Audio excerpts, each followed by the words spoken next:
Israel, America और Iran जंग में दुनिया तारीख बनती देख रही है। सुपर पावर को शिकस्त का सामना है तो इजराइल की जंगी सलाहियत पर सवाल खड़े हो रहे हैं। इस एक महीने की जंग में अमेरिका और इजराइल को जबरदस्त पसपाई का सामना है। इस एक महीने ने न सिर्फ इस पूरे खित्ते की सियासत को हिलाकर रख दिया है, बल्कि आलमी ताकतों के तवाजुन पर भी गहरे सवालात खड़े कर दिए हैं। हैरानकुन तौर पर इजराइल और अमेरिका को बड़े पैमाने पर नुकसान का सामना करना पड़ा है, चाहे वो अस्करी महाज हो, इक्तिसादी दबाव हो या फिर आलमी राय आम्मा की सतह। और दूसरी जानिब ईरान की मज़ाहमत ने इस जंग को एक नए रुख पर लाकर खड़ा कर दिया है, जहां नतायज अब इतने वाजे नहीं रहे जितने आगाज में समझे जा रहे थे। ईरान हर गुजरते दिन के साथ जंग में मजीद मजबूत होता जा रहा है और अब माहिरीन यह कहने लगे हैं कि ईरान यह जंग जीत चुका है। इस जंग में ईरान दरअसल फतेह हासिल कर चुका है और इसके पीछे कुछ वजूहात भी बताई जा रही हैं। दरअसल एक तरफ जहां पर तने तनहा ईरान था, उसके ऊपर पिछले कई सालों से आप देखिए कि पाबंदियां लगी हुई है, उसकी करेंसी बहुत कमजोर है, उसकी जो फौजी ताकत है वो इतनी ज्यादा नहीं है, लेकिन फिर भी वो दुनिया की बड़ी ताकत के सामने एक तरह से डटा रहा। एक तरफ अमेरिका और इजराइल जैसी बड़ी ताकत और दूसरी तरफ तनहा ईरान। लेकिन ईरान के साथ जो सबसे बड़ी मजबूती थी वो दरअसल ईरान के अवाम का इत्तेहाद, उनका भाईचारा, उनकी एकता और इसके अलावा अपनी लीडरशिप पर उनका एतमाद।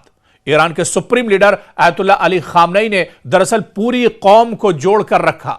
वो तो इस जंग में जरूर शहीद हो गए, लेकिन एक बड़ा पैगाम वो ईरान की कौम को देकर चले गए। और कहीं ना कहीं अयतुल्ला अली खामनेई की शहादत के बाद ईरान एक बार फिर से मजबूत हो गया है। ईरान एक बार एक तरह से और एकजुट हो गया है और ईरान में एक तरह से और भाईचारा एक तरह से और बढ़ गया। और यही दरअसल सबसे बड़ी ताकत है ईरान की इस जंग में, जो अब तक ईरान इस जंग में डटा हुआ है। आप देखिए कि इस जंग के एक महीने में बुरी तरह से ईरान पर अटैक हो रहे हैं।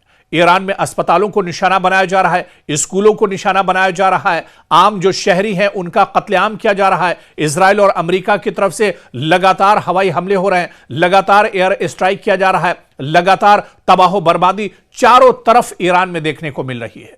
लेकिन फिर भी आखिर ऐसी क्या चीज है कि ईरान डटा हुआ है?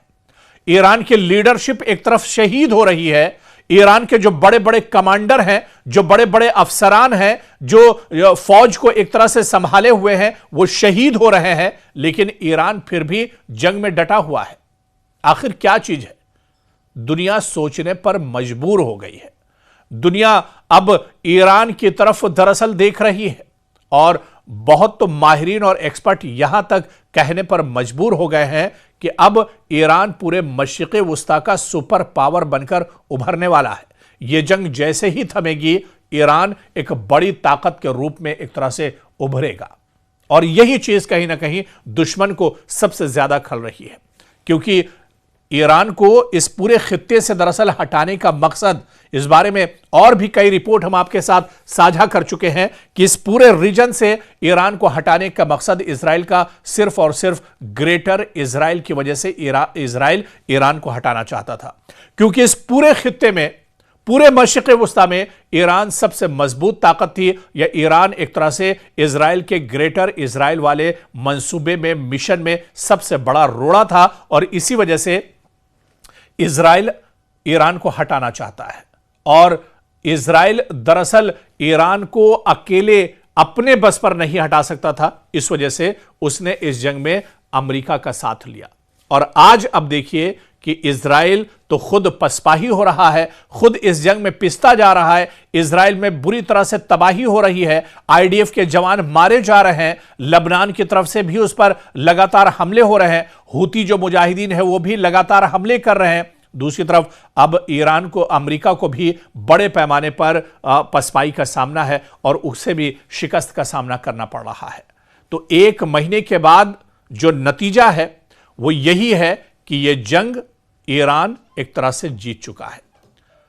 दरअसल जो एक महीने का हमारा तज्जिया है, एक महीने जो हमने खबरों में देखा है, जो हमने सोशल मीडिया पर देखा है, जो हमने आज तक कवर किया है और जो खबरें दरअसल आ रही हैं मशरिक़ वस्ता से, हम तो इसी नतीजे पर पहुंचे हैं कि ईरान इस जंग को एक तरह से जीत चुका है।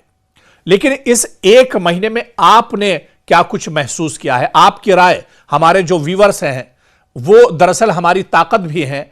आपकी राय इस जंग को लेकर क्या है?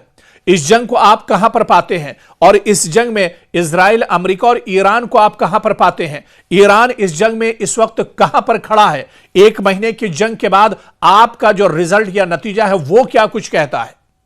देखिए, कोई भी जंग के हक में नहीं है, हम भी जंग के हक में नहीं है। जो मसले मसाइल हैं बातचीत से हल होने चाहिए और ईरान भी दरअसल जंग नहीं चाहता था। और ईरान के सुप्रीम लीडर अली खामनेई जब शहीद नहीं हुए थे उस वक्त उन्होंने कहा था कि बातचीत से मसला हल हो सकता है, जंग मसले का हल नहीं है, बल्कि जंग तो खुद ही एक मसला है। लेकिन दरअसल इजराइल और अमेरिका ने महज बहाना बनाकर, न्यूक्लियर हथियारों का बहाना बनाकर, एक प्रोपेगेंडा करके, एक झूठ बोलकर ईरान के ऊपर जंग एक तरह से मुसल्लत कर दी।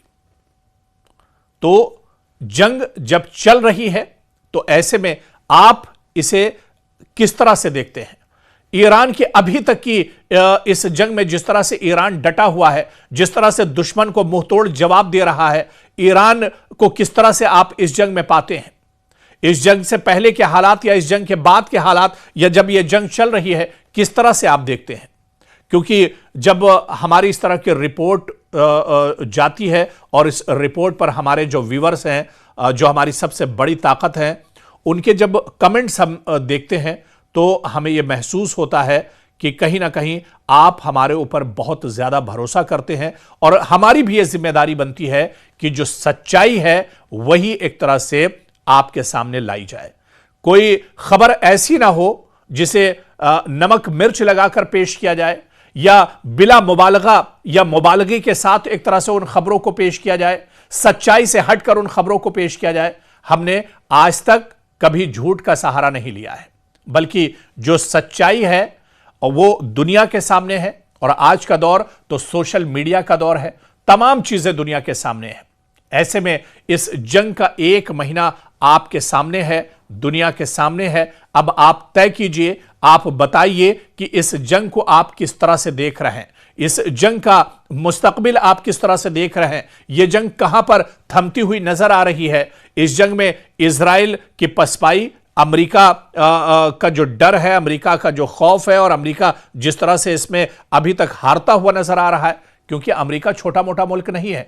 अमेरिका तो अपने आप को दुनिया का चौधरी कहता है, वो सुपर पावर है। और अगर एक सुपर पावर सिर्फ वहां का सदर सुबह शाम सिर्फ बयानबाजी करता रहे, एक्शन एक तरह से नजर ना आता हो, तो फिर उसे क्या कुछ कहेंगे।